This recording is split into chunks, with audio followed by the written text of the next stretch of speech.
சொந்த தொகுதியில வந்து அவர் டெபாசிட்டை இழந்தார் தான், ஒன்றும் மாற்றுக்கிறது இல்லை. ஆனால் இவ்வளவு தூரம் கூட்டணி வச்சும் ஏன் உங்களால வந்து அந்த தோத்து போனீங்க? திமுகவோட ஓட்டு இருந்துமே தோத்து போயிருக்கிறீங்களே. நாம் தமிழர் கட்சிக்காவது நாம் தமிழர் கட்சிக்காரங்க மட்டும்தான் ஓட்டு போட்டாங்க, உங்களுக்கு தான் அத்தனை பேரும் ஓட்டு போட்டு தோத்து போயிருக்கிறீங்களே காரைக்குடியில. அப்ப அதுக்கு பேர் என்ன? தமிழ்நாட்டுல காங்கிரஸ் என்னைக்கா தனிச்சு போட்டிட்டு இருக்கா கடந்த ஒரு 50 ஆண்டுகள்ல? அப்போ காங்கிரஸோட ஓட்டு வங்கி என்ன நமக்கு தெரியாது. இப்ப மாணிக்கம் தாக்கூர் அவர்கள் எம்பியா வெற்றி பெற்றது திமுகவோட ஓட்டு பெரும்பாலுமா காங்கிரஸோட பெரும்பாலுமா யோசிச்சு பார்க்கணும். நீங்க திமுகவோட ஓட்டை வாங்கி ஜெயிச்சிருக்கிறீங்க, ஆனா இன்னைக்கு திமுகவை தீய சக்தி என்று சொன்ன நபர்களுடைய கட்சிக்கு நீங்க ஆதரவா போய் நின்றுக்கிறீங்க. நீங்க தேர்தலுக்கு முந்தைய கூட்டணியும் கிடையாது, தேர்தலுக்கு பிந்தைய கூட்டணி தான். 5 எம்எல்ஏ 2 மினிஸ்டர் இப்படி வாங்குறீங்கன்னு அவர் கேட்கிறாரு. ஒரு எம்பி சீட் வாங்குறீங்களேன்னு கேட்கிறாரு. ஏன்னா உதயநிதிக்கு வக்காலத்து வாங்குறீங்கன்னு கேட்கிறாரு. அப்ப இதே சீமான் அவர்கள் தான் தேனிசை செல்லப்ப நினைவந்தல கூட்டத்துல இன்னொன்னும் பேசுறாரு. பயந்தாங்கோலி திமுகன்னாரு, தொடநடுங்கி திமுகன்னாரு. சொன்னாரா?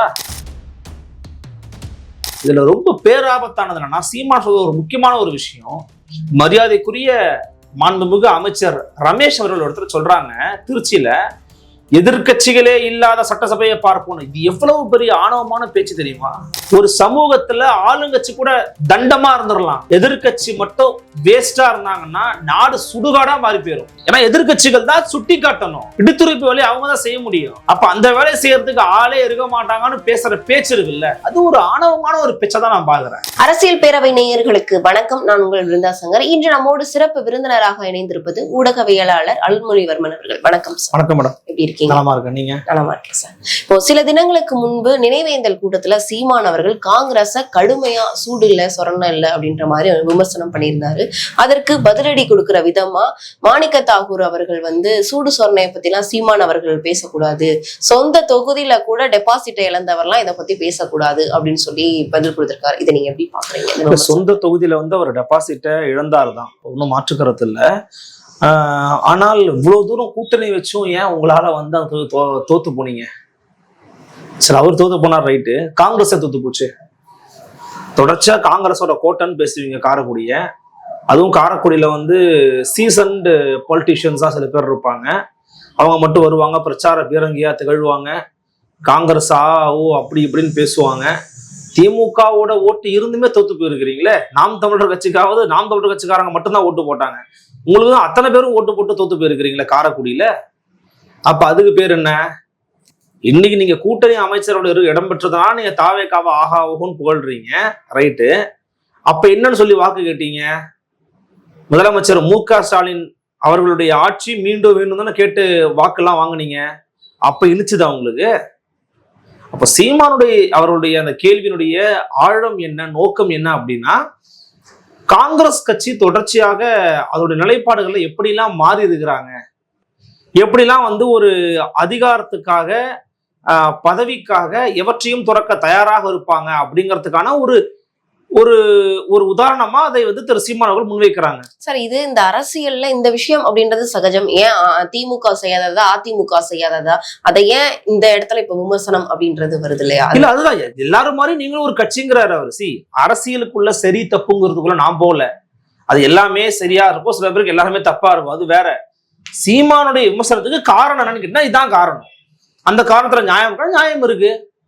நீங்க திமுகவோட ஓட்டை வாங்கி ஜெயிச்சிருக்கிறீங்க, ஆனா இன்னைக்கு திமுகவை தீய சக்தி என்று சொன்ன நபர்களுடைய கட்சிக்கு நீங்க ஆதரவா போய் நின்றுக்கிறீங்க. அப்ப இது எப்படி சரியா இருக்கும்? தார்மீக அடிப்படையில் சரியான்னு கேட்கிறாரு. அரசியலுக்குள்ள வந்து நீங்க எத்திக்ஸை புகுத்த முடியாதுங்கிறது யதார்த்தமா மாறி போச்சு இன்னைக்கு. ஆனா அவருடைய பார்வைங்கிறது அது எப்படி சரியா இருக்கும் அப்படின்னு அவர் கேட்கிறார். இன்னொன்னு, 5 எம்எல்ஏ வச்சிருக்கிறீங்க, நீங்க தேர்தலுக்கு முந்தைய கூட்டணியும் கிடையாது, தேர்தலுக்கு பிந்தைய கூட்டணி தான். 5 எம்எல்ஏ 2 மினிஸ்டர் இப்படி வாங்குறீங்கன்னு அவர் கேட்கிறாரு. ஒரு எம்பி சீட் வாங்குறீங்களேன்னு கேட்கிறாரு. இதெல்லாம் ஏன் கேட்கிறாருன்னா, அவருக்கு அடிப்படையில காங்கிரஸ் மீது ஒரு ஆறாத ஒரு காயம் இருக்குது, ஒரு வன்மம் இருக்குது அவருக்கு காங்கிரஸ் மேல. ஏன்னா காங்கிரஸ் இன அழிப்புக்கு துணை போன ஒரு கட்சி அப்படிங்கிறத இன்னைக்கும் ஒரு ஸ்ட்ராங்கா இருக்கிறாரு. காங்கிரஸ் கட்சியினுடைய மேல இருக்கிற தலைமை டி.கே. சிவகுமார் கூப்பிட்டு கண்டிக்குமா? எப்படா நீ சொல்லலாம் மேகதாதவனை கட்டியே முடிப்பான்னு? தமிழ்நாட்டில் இருக்கிற தமிழர்கள் நம்ம சகோதரர்கள் இல்லையாடா, அப்படிலாம் பேசக்கூடாதா அப்படின்னு சொல்லுவாங்களா? நான் பேசுவாங்க, நான் பேச மாட்டாங்க. ஏன் பேச மாட்டாங்க?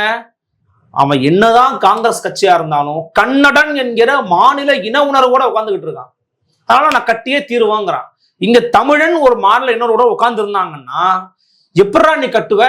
என்னை தாண்டி தொடரா பார்க்கறா. நீங்க பேசியிருக்கணும், களத்துல இறங்கி இருக்கணும், அறிக்கை வச்சிருக்கணும், ஒரு ஆர்ப்பாட்டம் பண்ணிருக்கணும், ஒரு கண்டன கூட்டம் நடத்திருக்கணும், ஒரு அனைத்து கட்சி கூட்டம் போட்டிருக்கணும். ஏன் போடல? அப்போ காங்கிரஸ் கட்சி மாநிலத்துக்கு மாநிலம் வேற நிலைப்பாடு எடுப்பீங்க. இங்க இருக்கிற மாநில கட்சிகள்லாம் விரல சுப்பிட்டு உட்காந்துக்கிட்டு இருக்க முடியும்? அப்போ எதிர்கட்சிகள் மற்றவர்கள் கேள்வி கேட்க தான் செய்வாங்க. ஏன் காங்கிரஸ் மீது இன்னைக்கு திமுக வைக்கிற விமர்சனத்தை பார்த்து எல்லாருக்கும் சிரிப்பு வருதுன்னா, நீங்க தானே தூக்கி சுமந்தீங்க காங்கிரஸ் கட்சிய. இன்னைக்கு அதே காங்கிரஸ் கட்சி உங்களை உதாசீனப்படுத்திட்டு போயிருக்கிறாங்க அப்படின்னும் போது அது இன்னைக்கு அதெல்லாம் சீமான் சொல்றாரு. நான் சொல்லும் போது சிரிச்சீங்க, இன்னைக்கு உங்களுக்கு வலிக்குதா அப்படின்னு கேட்கிறாரு. அதனால இவர் வச்ச விமர்சனத்துல காங்கிரஸ் மீதான விமர்சனத்துல நியாயம் இருக்குது. அட் த சேம் டைம் அரசியலுக்குள்ளன்னு வரும்போது திருப்பி மாநிலத்தவர் பேசத்தான் செய்வாரு. இப்ப மாநிலத்தவரோட கருத்து என்ன? ஏன்னா உதயநிதிக்கு வக்காலத்து வாங்குறீங்கன்னு கேட்கிறாரு. உதயநிதிக்கு வக்காலத்து வாங்குறது அல்ல அது. உதயநிதிக்கு வக்காலத்து வாங்குற பேச்சு கிடையாது. அப்ப இதே சீமான் அவர்கள் தான் அன்றைய தேனிசை செல்லப்ப நினைவந்தல கூட்டத்துல இன்னொன்னும் பேசுறாரு. பயந்தாங்கோலி திமுகன்னாரு. சொன்னாரா? தொடநடுங்கி திமுகன்னாரு. சொன்னாரா? நீங்க ஒழுங்கா இருந்திருந்தீங்கன்னா நடந்திருக்காதரா இதெல்லாம் அப்படின்னு அவர் பேசுறாரு. தாவேகாவினுடைய ஆட்சி வெற்றி அப்படிங்கிறது பொலிட்டிக்கல் டிசாஸ்டருங்கிறாருங்க, ஒரு அரசியல் பேரிடருங்கிறாரு. அது அவருடைய நிலைப்பாடு, அதனுடைய கருத்து. அது சொல்லவே கூடாது. அதெல்லாம் மக்களை கொச்சப்படுத்துறது அப்பெல்லாம் ஒன்றும் கிடையாது. யார் சொன்னது? முதல்ல மக்களை கொச்சப்படுத்துறதுங்கிற ஒரு கான்செப்டையும் கிடையாதுங்க. நான் பேசுறது தாவேகாவை பத்தி, தாவேகா அரசை பத்தி. இப்போ மாநில தகவலை பத்தி நான் ஒண்ணு கேட்கிறேன். அல்லது அவரை விட்டுருங்க, தனிநபரை விட்டுருவோம். காங்கிரஸை பத்தி நம்ம ஒரு கேள்வி கேட்போம். இந்தியா முழுக்க பெரும்பான்மை மக்கள் தேர்வு பண்ணது யாரு பிரதமரை தேர்வு பண்ணாங்க? மோடிய. அது ஒரு தப்பான முடிவு. மோடி ஒரு சர்வாதிகாரி தேர்வு பண்ணி வச்சிருக்காங்களே மக்கள், நம்ம பேசணுமா இல்லையா? அது மக்களை கொச்சப்படுத்துறதா? மக்களை எஜுகேட் பண்றது. எப்ப தப்பான ஆளுப்பா, ஒரு பாசிஸ்ட் அப்ரோச் கொண்ட நபருப்பா, ஒரு இந்துத்துவவாதிப்பா, சிறுபான்மை மக்களுக்கு எதிரானவருப்பான்னு நம்ம அவங்க மண்டைக்குள்ள போய் நம்ம அரசியல புகுத்த வேண்டிய தேவை இருந்துச்சு. நம்ம மக்கள்கிட்ட எடுத்து சொன்னோம். அதே மாதிரி இங்க வேற ஒரு தேவை இருக்குன்னு சீமான் நம்புறாரு, எதிர்கட்சிகள் நம்புது. ஏன்னா ஒரு கொள்கையற்ற அரசியல் தலைமை உருவாகிட்டு இருக்கிறது சொசைட்டிக்கு ஆபத்துன்னு சொல்றாங்க. அது ஒரு கான்செப்ட். அதை நீங்க நிராகரிக்க முடியாது. கொள்கை எல்லாம் தேவையில்லைங்க, எனக்கு பீப்புள் வெல்ஃபேர் கவர்மெண்ட் போகுதுன்னு நினைக்கிறது தாவேக்காங்க. நம்ம ஓப்பனா பேசுவோம். கொள்கை கோட்பாட ஒரு பக்கம் ஒதுக்கி வை, அதெல்லாம் எனக்கு தேவையில்லை. வேணா ஊருக்காவா ஒரு 5 ஊருக்கா வச்சிருக்கேன், அதை தொட்டுக்கிறேன் நான், அதெல்லாம் தேவையில்லைன்னு சொல்றது அந்த அரசு, அந்த கட்சி. இவங்களுக்கு அப்படி கிடையாது. இப்போ திமுகவோ, நாம் தமிழரோ, விசிகாவோ, சிபிஎம்மோ, பிஜேபியோ கூட கொள்கை வழி உருவான கட்சிகள். அப்ப அவங்க அதை அப்படி நிராகரிச்சுட்டு போக முடியாது. அப்ப அவங்க விமர்சனம் பண்றாங்க. அதுக்கு நீங்க உதயநிதிக்கு வக்காலத்து வாங்குறீங்கன்னு கேக்குறதுங்கிறது திமுகவுடைய பி டீமா சீமான் அவர்கள் இது எப்போதுமே சொல்றது தானம்மா. இப்போ இதற்கு முன்பு காங்கிரஸ் திமுக கூட்டணியில இருக்கும்போது பிஜேபியோட பி டீம் அப்படின்னு சொன்னதும் காங்கிரஸ். சரி, இதே காங்கிரஸ் கட்சி அவங்களுக்குள்ளேயே எவ்வளவு முரண்பாடுகள், குதிரை பேரம் நடந்ததா இல்லையா? மாணிக்கதாவோட கருத்து என்ன? ஏன் நீங்க 4 எம்எல்ஏக்கள் 5 எம்எல்ஏக்களை இப்ப மாத்தி சமூகத்துக்கு தண்ட செலவா இந்த இடைத்தேர்தல் செலவை எவன் கட்டி அழுகிறது? வேற வேலை வெட்டியே இல்லையா தமிழ்நாட்டு மக்களுக்கு? சொல்லுங்க. கேட்டா அவங்க டிஸ்குவாலிஃபை பண்ணிட்டு தானே வராங்க, நன்மை செய்ய வராங்க. என்னன்னா நன்மை செய்ய நீங்க டிஸ்குவாலிஃபை பண்ணிட்டு தான் வரணுமா? இதுல ரொம்ப பேராபத்தானது என்னன்னா, சீமான் சொல்ற ஒரு முக்கியமான ஒரு விஷயம், மரியாதைக்குரிய மாண்புமிகு அமைச்சர் ரமேஷ் அவர்கள் ஒருத்தர் சொல்றாங்க திருச்சியில, எதிர்கட்சிகளே இல்லாத சட்டசபையை பார்ப்போம். இது எவ்வளவு பெரிய ஆணவமான பேச்சு தெரியுமா? இது ஒரு ஆணவமான பேச்சுமா?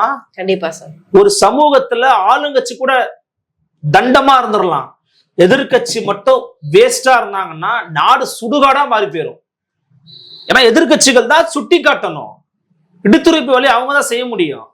அப்ப அந்த வேலையை செய்யறதுக்கு ஆளே இருக்க மாட்டாங்கன்னு பேசுற பேச்சு இருக்குல்ல, அது ஒரு ஆணவமான ஒரு பேச்சை தான் நான் பாக்குறேன். அது ஒரு அமைச்சர் வாயிலிருந்து வரக்கூடாது. நல்ல எதிர்கட்சியா இருங்க, நாங்க சரி செஞ்சுக்கிறோம், தவறு செஞ்சாலும் நீங்க சொல்லணும்ல. கண்டிப்பா அதுதானே ஒரு நேர்மைக்கு அழகு.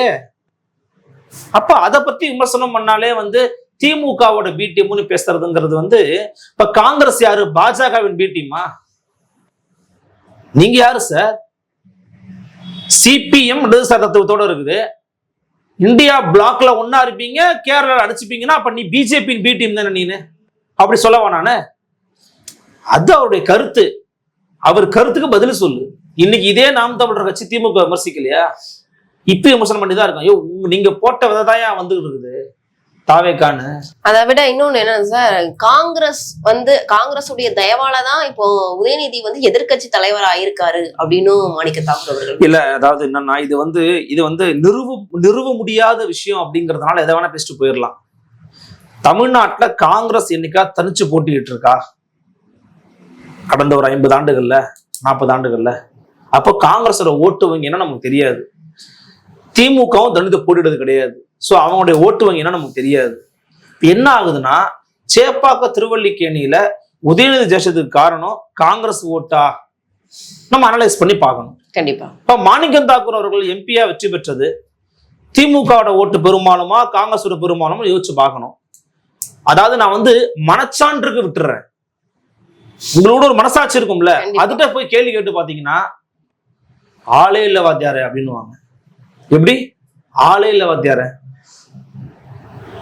இது எப்படி இருக்குன்னா, இப்ப அண்மையில நயினார் நாகேந்திரன் சொன்னார் ஒரு இடத்துல, அண்ணாமலை வெளியேறுவதால் எங்களுக்கு எந்த பாதிப்பும் இல்லை, இருந்தா தானே பாதிப்பு ஏற்படுறது? அவங்க யாருமே இல்லையே, ஒரே ஒரு எம்எல்ஏ வச்சிருக்கிறீங்க. அண்ணாமலைட்ட ஒரு எம்எல்ஏ கூட கிடையாது.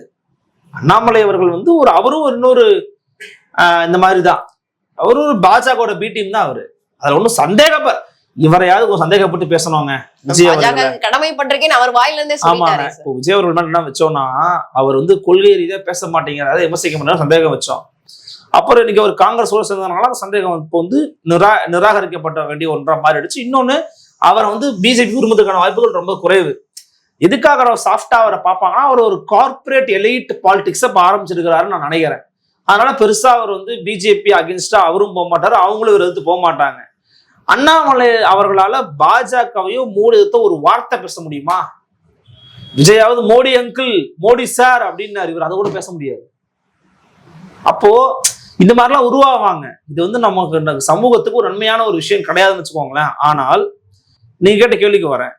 காங்கிரசினுடைய எதிர்வினை அப்படிங்கிறது டுவர்ட்ஸ் நாம் தமிழர் கட்சி நோக்கி, சீமானை நோக்கி இருக்கிறதுக்கான காரணம் என்னன்னா, ஏற்கனவே அவங்க சீமானால பாதிக்கப்பட்டிருக்காங்க.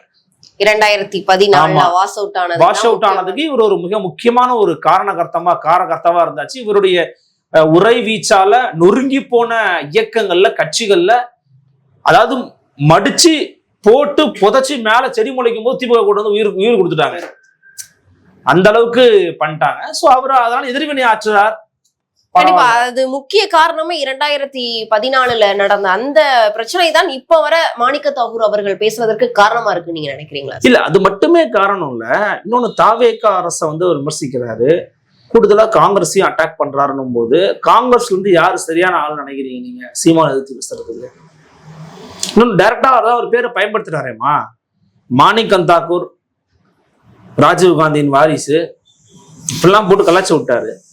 அதனால டேரக்டா அவர் பதில் சொல்றாரு. அதை நான் ஒன்றும் தவறுன்னு நான் சொல்லல. அவர் பதில் சொல்லட்டும், பேசட்டும். பட் அதை பத்தி நம்ம டீகோட் பண்ணும்போது இப்படிதான் பேசி ஆகணும்.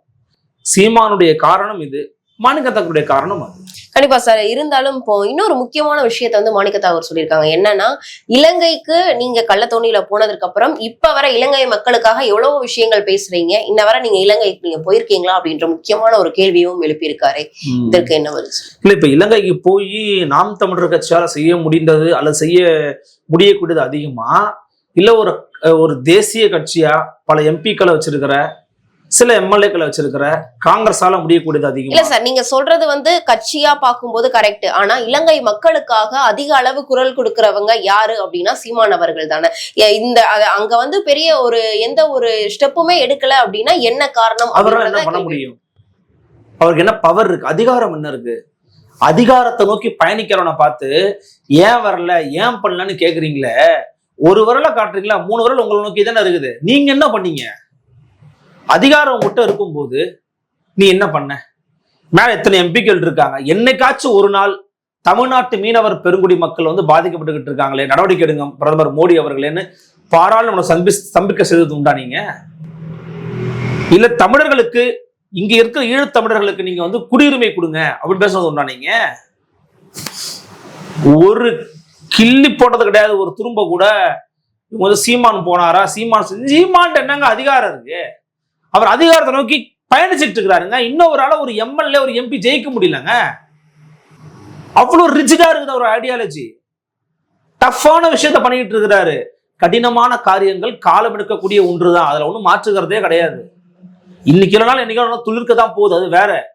அது கடினமான ஒரு விஷயம். நீங்க தான் எளிமையா ஜெயிச்சிட்டீங்களே, இப்ப நீங்க பண்ணுங்க அத. அப்போ மரியாதைக்குரிய மாணிக்கம் தகவல் என்ன பண்ணணும்னா, நாம என்ன பண்ணோம், நாங்க ஈழத் தமிழர்களுக்காக, இலங்கை வாழ் தமிழர்களுக்காக, தமிழ்நாட்டில் இருக்கக்கூடிய ஈழத்தமிழர்கள் மக்களுக்காக இதெல்லாம் பண்ணிருக்கிறோம். நீங்க ஒரு 10 விஷயம் எடுத்து போடணும். அப்பதான் அவர் கவுண்டரா இருக்குமே ஒழிய சீமான் என்ன செய்தார்னு கேட்கக்கூடாது. அவரால் ஒரு மேடை போட்டு பேசத்தான் முடியும். ஏன்னா இப்ப அதிகாரம் இல்ல. களத்துல இறங்கி மக்கள்கிட்ட போய் அரசியல்படுத்த முடியும், அணிதிரட்டல் செய்ய முடியும், கருத்தியல் ரீதியா மாற்றங்களை உருவாக்க முடியுமே தவிர சிஸ்டம்ல போய் மாற்றத்தை உருவாக்க முடியாது. ஏன்னா ஈஸ் நாட் தி சிஸ்டம். அவர் பவர் ஷேரிங்ல கிடையாது. அப்புறம் அவர் ஒன்றும் கேள்வி கேட்ட என்ன அர்த்தம்?